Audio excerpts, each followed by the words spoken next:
그래서 여러분들이 생각했을 때 이제 기능적인 이야기를 할 건데요. 우리가 솔리우스가 있고 비복근이 있잖아요. 그런데 얘네들이 사실 무릎에도 굉장히 크게 관여합니다.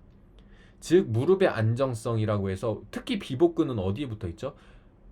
대퇴골에 붙어 있잖아요. 그렇기 때문에 무릎에도 연관성이 있고 여러분들이 스트레칭을 하더라도 무릎을 구부리느냐 펴느냐 이런 관점에서도 가자미근이냐 또는 비복근이냐 이런 것들이 존재하기 때문에 특히 무릎의 안정성을 같이 체크하는 것이 굉장히 중요합니다. 그런데 과연 비복근이 중요한 역할을 하느냐 또는 가자미근이 중요한 역할을 하느냐를 좀 디테일하게 본 겁니다. 근데 이게 이제 ACL이라고 해서 전방 십자 인대와 연관되어서 이제 움직임 또는 기능 평가를 했다라고 생각해 주시면 돼요.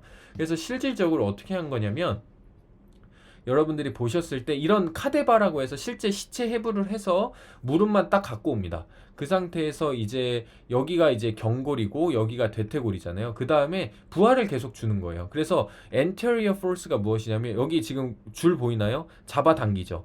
그래서 실질적으로 무릎의 안정성이라고 하는 것은 특히 ACL이 여기 존재하고 있잖아요. 그렇기 때문에 ACL 전방 십자인대가 문제가 됐다라는 뜻은 무엇이냐면 이 경골이 앞으로 나갈 확률이 높아지는 것을 이야기합니다.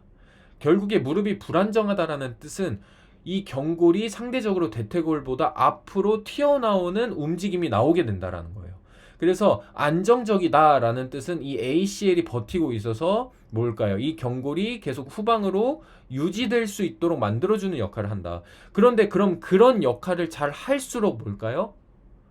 그 근육의 기능이 무릎의 안정성을 잘 확보시킨다라는 개념입니다. 그래서 이 표는 그렇게 중요하진 않지만 간단하게 보여드리면 무릎을 20도 구부렸을 때, 무릎을 50도 구부렸을 때, 무릎을 80도 구부렸을 때 ACL이 있고 없고의 차이를 비교한 겁니다. 사실 제일 중요한 건 무릎이 언제 가장 불안하느냐를 판단했을 때요. 무릎이 구부려질수록, 즉 스쿼트라고 생각했을 때 많이 앉을수록 무릎은 더 안정적으로 돼요. 왜? anterior translation이라고 해서 이 경골이 앞쪽으로 가는 것을 그렇게 많이 만들어내지 못합니다.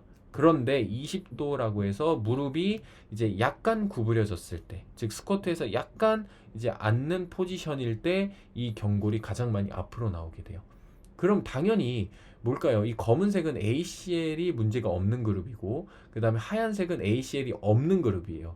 당연히 하얀색이 뭘까요? 문제가 되겠죠. 하얀색에서 ACL이 없기 때문에 경골이 당연히 앞으로 나올 확률이 커지겠죠.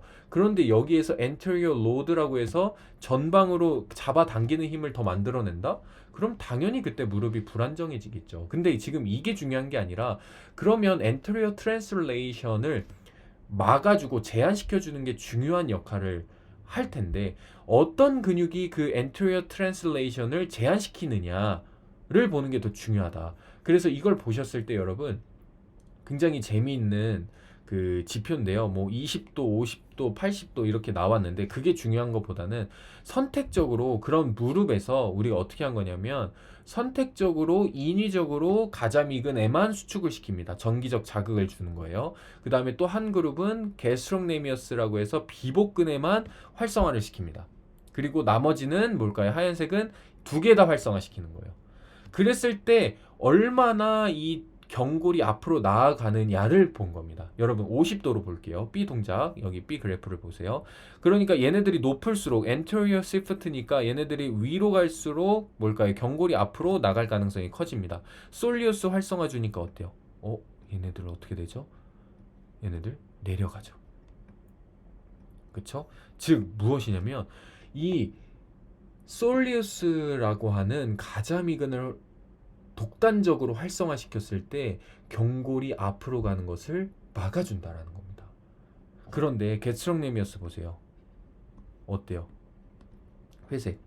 게스트록네미어스는 어때요? 활성화시키니까 어때요? 훨씬 더 경골이 앞으로 가게 되죠. 그게 차이점이라는 거예요. 그래서 게스트록네미어스와 솔리우스를 함께 수축시키는 것도 당연히 문제가 된다. 왜? 게스트록 이 비복근이 포함되어 있으니까 훨씬 더 앞으로 이동시킨다는 거예요.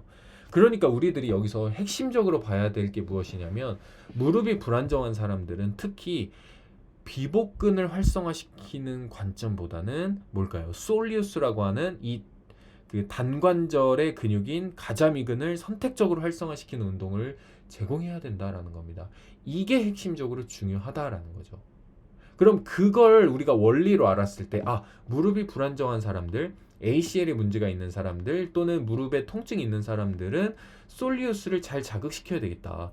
그러면 게스트록네미어스를 조금 활성화를 낮추고 그 다음에 솔리우스라는 근육을 활성화시키는 것을 배워야 되겠죠.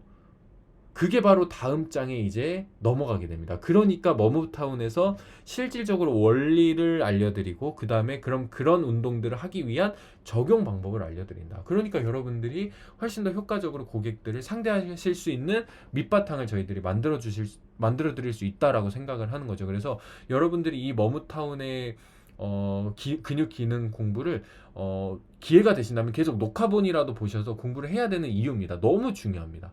그렇죠?